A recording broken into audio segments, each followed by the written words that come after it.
నమస్తే, welcome to real news. ముఖ్యమంత్రి చంద్రబాబు గారు ఈరోజు పోలవరం సందర్శనకి వెళ్లారు. సో ఆయన ఎప్పుడైతే అధికారం చేపట్టారో అప్పటి నుంచి కూడా పోలవరంపై ప్రత్యేక శ్రద్ధ కనపరుస్తున్న విషయం మనందరికీ తెలిసిందే. ఇక జగన్మోహన్ రెడ్డి హయాంలో చతికిలబడిపోయిన పోలవరాన్ని ఇప్పుడు మళ్ళీ చంద్రబాబు గారు పరుగులు పెట్టించడం, ఇప్పుడు అక్కడ వర్కర్స్తో కూడా కలకల్లాడుతున్న పరిస్థితి. ముఖ్యంగా మరి దీనికోసం ఒక డెడ్ లైన్ పెట్టుకొని మరి కూడా ఎన్డీఏ ప్రభుత్వం పనిచేస్తున్న పరిస్థితి అయితే మనం చూస్తూ ఉన్నాము. సో 2027 కల్లా కూడా ఫస్ట్ ఫేజ్ పూర్తవ్వాలి అన్న లక్ష్యంతోనే మరి చంద్రబాబు గారు అయితే కృషి చేస్తున్నారు. ముఖ్యంగా నిర్వాసితుల అంశం కూడా ఆ పెండింగ్లో ఉన్న నేపథ్యంలో మరి ఆ అంశం కూడా ఒక కొలికి రాబోతుంది, మరి వాళ్ళకు కూడా ఎంతో కొంత పరిహారం రాబోతుందని చెప్పి వాళ్ళు కూడా ఆశలు పెట్టుకున్న నేపథ్యంలో సో మరి చంద్రబాబు గారు పెట్టుకున్న లక్ష్యం మేరకు ఎంత మేర పోలవరం పూర్తయ్యే అవకాశం ఉంటుంది, ఇలాంటి విషయాలు తెలుసుకుందాం. మనతో పాటు ఉన్నారు సీనియర్ జర్నలిస్ట్ డివి శ్రీనివాస్ గారు.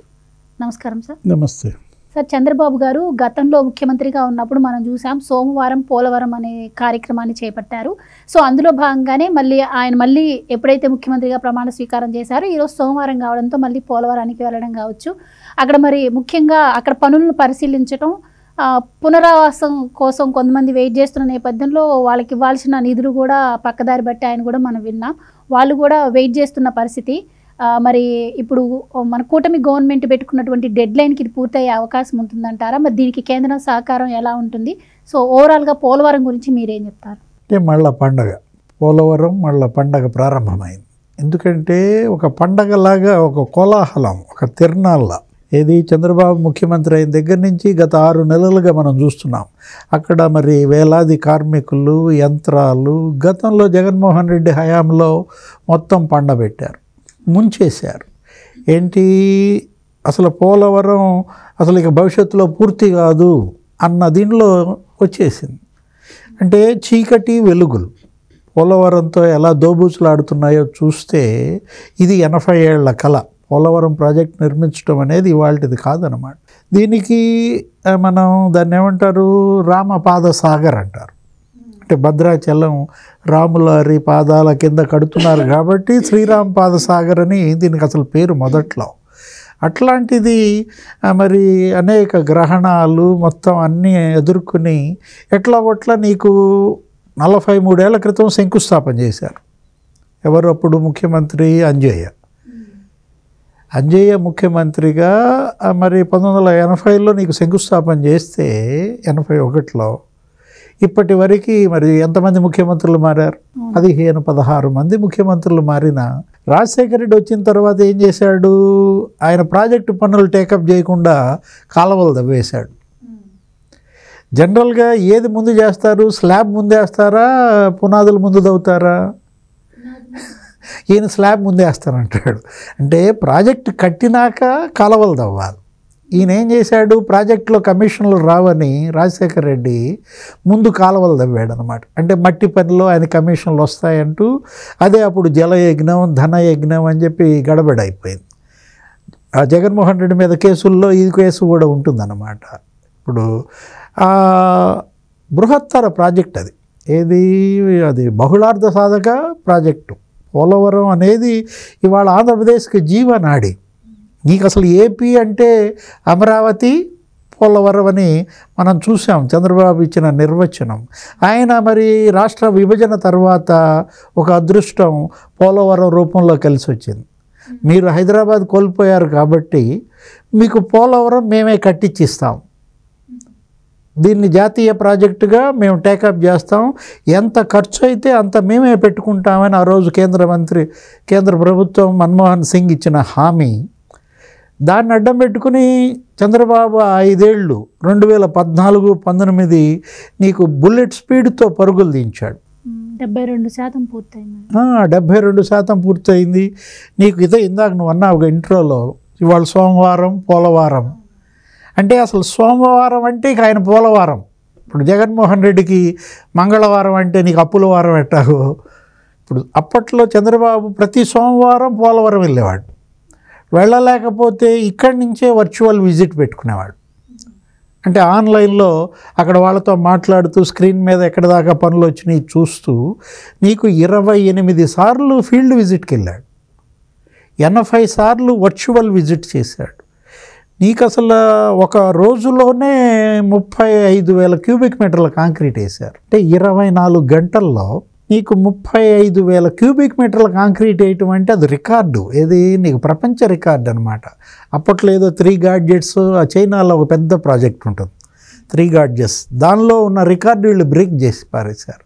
గిన్నెస్ రికార్డు అనమాట. అంటే అది ఒక నీకేంటి ఉత్సాహంగా ఒక తిరునాళ్ళు అన్నది. అందుకే మనం ఏది ఒక కోలాహలం. అరే నీకు దగ్గర దగ్గర 500 కోట్ల రూపాయలు ఒక్కొక్క మెషిన్. అంతంత పెద్ద పెద్ద మెషిన్లు నీకు చైనా నుంచి వాటి నుంచి విదేశాల నుంచి తెప్పించి వేలాది టిప్పర్లు, ప్రొక్లైన్లు, జేసీబీలు, నీకు అసలు మామూలు లక్షల సంఖ్యలో కార్మికులు కోలాహలంగా ఉన్నది కాస్త ఏమైంది, శని పట్టింది. ఏం శని పట్టింది? జగన్మోహన్ రెడ్డి సీఎం అయి కూర్చున్నాడు. రివర్స్ టెండరింగ్ అన్నాడు, అదన్నాడు, ఇదన్నాడు, ఆపేశాడు పనులు ఆపేయటం వల్ల ఏం జరిగింది? నీకు ఫ్లడ్ వచ్చి పడింది. ఆ పనులు అట్లా కనుక కంప్లీట్ చేస్తుంటే ఏం జరిగేది? డయాఫ్రమ్ వాళ్ళు, గైడ్ బండు కంప్లీట్ అయిపోయి ఉండేవి. ఆయన ఏం చేశాడు? పనులన్నీ సంవత్సరం పాటు ఆపేయటం వల్ల రివర్స్ టెండరింగ్ అని ఆ మేఘా వాళ్ళకి ఇచ్చి అది ఇది ఈ చేయటం వల్ల ఏం జరిగింది? నీకు ఆ ఫ్లడ్లో మామూలు ఫ్లడ్ రాల. గోదావరి ఏంటి అసలు, అది మామూలు వరద గోదావరి అంటారు. వస్తే ఎరగబడుద్ది అనమాట, అసలు కొట్టుకుపోవటమే. ఏం జరిగింది? నీకు డయాఫ్రమ్ వాల్ కాస్త దెబ్బతింది. అదే డయాఫ్రమ్ వాల్ అప్పుడు కేవలం 440 రోజుల్లో కంప్లీట్ చేశారు. 441 రోజుల్లో డయాఫ్రమ్ వాల్ చంద్రబాబు కట్టిస్తే అది కాస్త ఏమైపోయింది? నీకు దెబ్బతింది ఈ ఫ్లడ్ వల్ల. గైడ్ బండ్ అయితే అసలు కుంగిపోయింది కంప్లీట్గా. ఇప్పుడు నీకు అక్కడ గ్యాప్ వచ్చేసింది. నీకేంటి? నీకు మెయిన్ ప్రాజెక్ట్ దగ్గర నీకు హెడ్ రెగ్యులేటర్స్ అన్నీ పెట్టేశారు, నీకు గేట్లు కూడా పెట్టేశారు, అంతా రెడీ అయిపోయింది. చక్కగా ఈ డైవర్షన్ అన్నమాట. ఏంటి? వచ్చే గోదావరిని అటు మళ్ళించాలి, ఎటు ప్రాజెక్ట్ వైపు. జనరల్గా అమ్మా అక్కడ నువ్వు ప్రాజెక్ట్ కట్టలేవు, సముద్రానికి ఇంకా దగ్గరలోనే ఉంటున్న దీంట్లో అక్కడ ప్రాజెక్ట్ కట్టడం కష్టం కాబట్టి ఆ వరదని అది తట్టుకోలేదు కాబట్టి ఏం చేశారు వీళ్ళు? డైవర్షన్ పెట్టుకుని ప్రాజెక్ట్ ఇంకో చోట కట్టి పక్కన ఈ నీళ్ళు అటు మళ్ళిస్తూ ప్రాజెక్టు మీదుగా మళ్ళా నదిలో కలిపేటట్టుగా ఇదొక పెద్ద ఇంజనీరింగ్ అద్భుతం. నీకు డ్యామ్ కంప్లీట్ అయింది. ఏం జరిగింది? ఈ డయాఫ్రమ్ వాల్ కుంగిపోవటం వల్ల నీకు ఆ డ్యామ్ ముందు పెద్ద అగాధం ఏర్పడింది. అది పూడ్చాలంటే నీకు ఇసుక ఇప్పుడు మరి నీకు 5-6 నెలలుగా అది పూడుస్తూనే ఉన్నారు. ఆ వరద ఉధృతికి ఆ పడ్డటువంటి ఆ అగాధం పూడ్చడానికి నీకు 4-5 నెలలు పట్టింది ఇప్పుడు ముఖ్యమంత్రి చంద్రబాబు అయిన తర్వాత.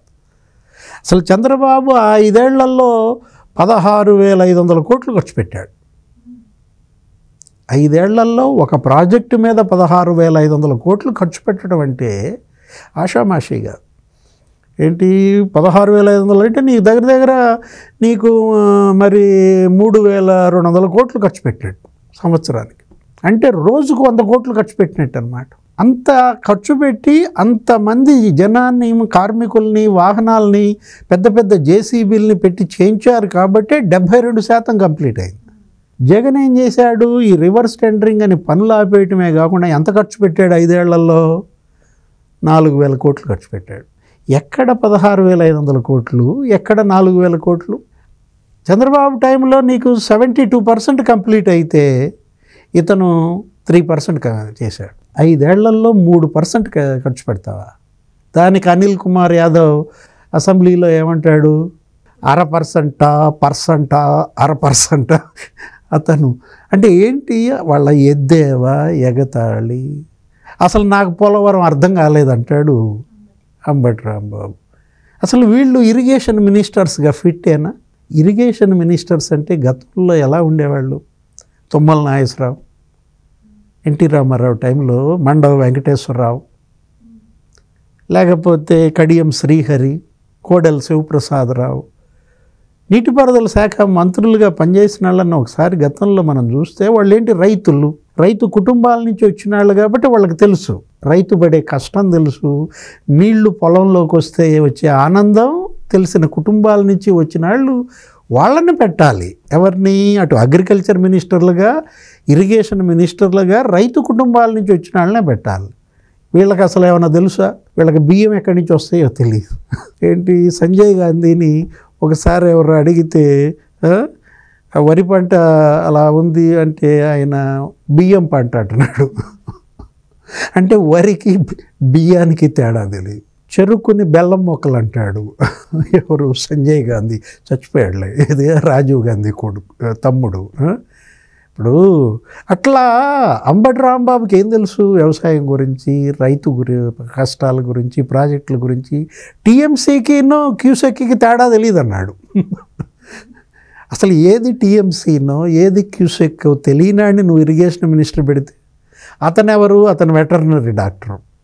ఎవరు? అనిల్ కుమార్ యాదవ్. ఇప్పుడు పశువులకి ఇంజక్షన్లు చేసేవాడు అన్నమాట. ఇక అసలు అది కూడా అతను లేదు. ఆ పరిజ్ఞానం అన్నా ఉంటే సంతోషం. ఏది వ్యవసాయం, పాడి కూడా మనకు అనుబంధ రంగాలే కాబట్టి కొంతన్న పరిజ్ఞానం ఉందనుకుంటాం. అతను అసలు వదిలేసి దేంటో పడ్డాడు. క్రికెట్, బెట్టింగ్ మాఫియా ఉంది కదా, ఇక అదే అలా వచ్చిన వాళ్ళు వీళ్ళంతా కూడా. ఇప్పుడు మరి ఇవాళ ఇరిగేషన్ మినిస్టర్ ఎవరు? నిమ్మల రామానాయుడు. రామానాయుడు అసలు అది మామూలుగా నువ్వు ఇప్పుడు ఆఫీస్ లేనప్పుడు, సెక్రటేరియట్, అసెంబ్లీ లేనప్పుడు నువ్వు వాళ్ళ ఊరు వెళ్ళావనుకో పొలంలో నాట్లేస్తూ ఉంటాడు. పిల్లలతో సహా పొలంలో పనిచేస్తూ ఉంటాడు తలగుడ్డ చుట్టి. అంటే ఏంటి? అది కష్టం తెలిసిన కుటుంబాలనే పెట్టాలా వ్యవసాయ మంత్రిగా, ఇరిగేషన్ మినిస్టర్గా. జగన్ చేసిన తప్పుల్లో నీకు 3% కంప్లీట్ చేయలేకపోయాడు, 4,000 కోట్లు ఖర్చు పెట్టలేకపోయాడు 5 ఏళ్లలో. మొత్తానికి ఎట్లా కొట్లా శని వదిలింది. మళ్ళా పోలవరానికి దశ పట్టింది. ఏది ఇప్పుడు మళ్ళీ ఈ 4-5 నెలలుగా నీకు అసలు కోలాహలం. నీకు వాళ్ళు పెట్టుకున్నారు లక్ష్యం, రేపు 2027 మార్చి లోపు ఫస్ట్ ఫేజ్ కంప్లీట్ చేయాలి.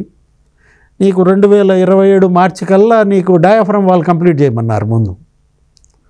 డయాఫ్రమ్ వాల్ నీకు మరి పోయినసారే డయాఫ్రమ్ వాల్కి ఎన్ని రోజులు పట్టింది? 414 రోజులు పట్టింది.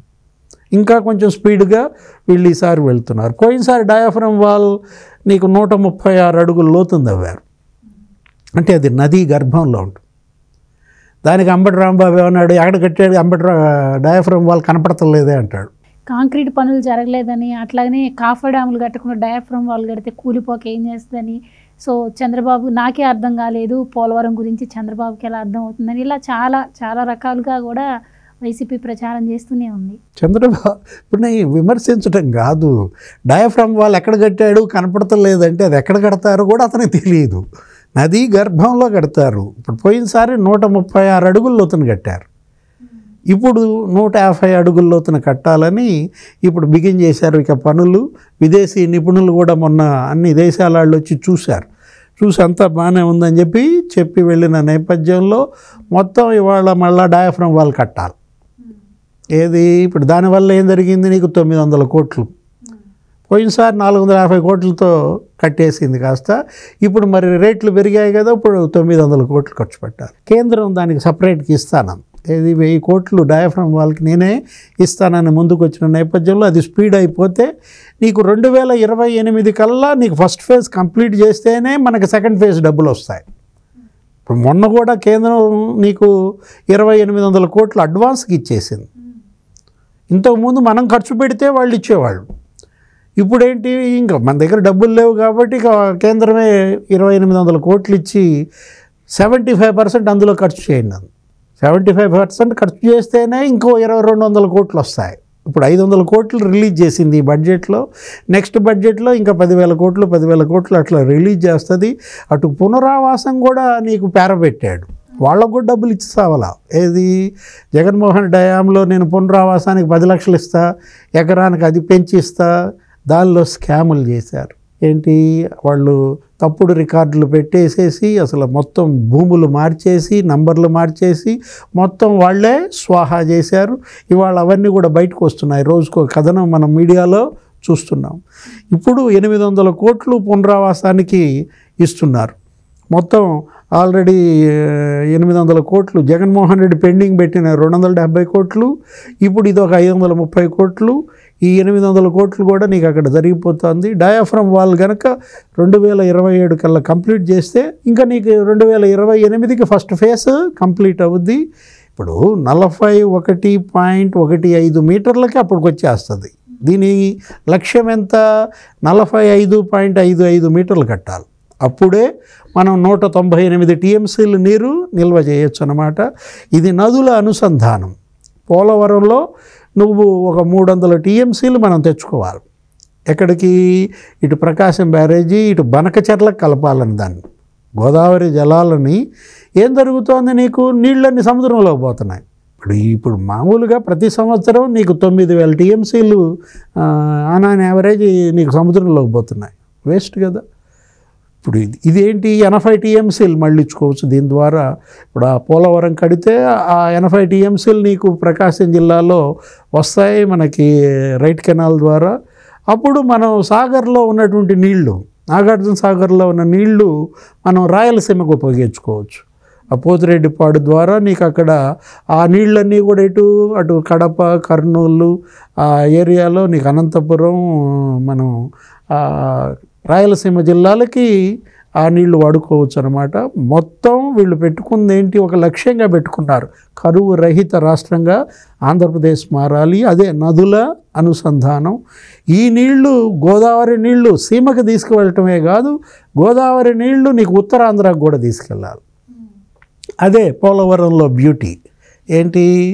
గోదావరి నీళ్లు నీకు విశాఖపట్నం పారిశ్రామిక అవసరాలకి, నీకు దగ్గర మార్గ మధ్యమంలో ఒక 600 గ్రామాలకి డ్రింకింగ్ వాటర్ కూడా, ఒక 25 లక్షల జనాభాకి నీకు తాగునీరు ఏంటి? డ్రింకింగ్ వాటర్కి ఉపయోగపడుద్ది. నీకు సిటీ స్టీల్ ప్లాంట్ ఉంది కదా విశాఖపట్నానికి, అక్కడ ఉన్న ఇతర పరిశ్రమలన్నిటికి కూడా ఇండస్ట్రియల్ పర్పస్. అందుకే అతిపెద్ద బహుళార్థ సాధక ప్రాజెక్టు ఇదేంటి? ఆంధ్రప్రదేశ్కి జీవనాడి. Right sir, thank you so much. Please subscribe to Leo news for more videos.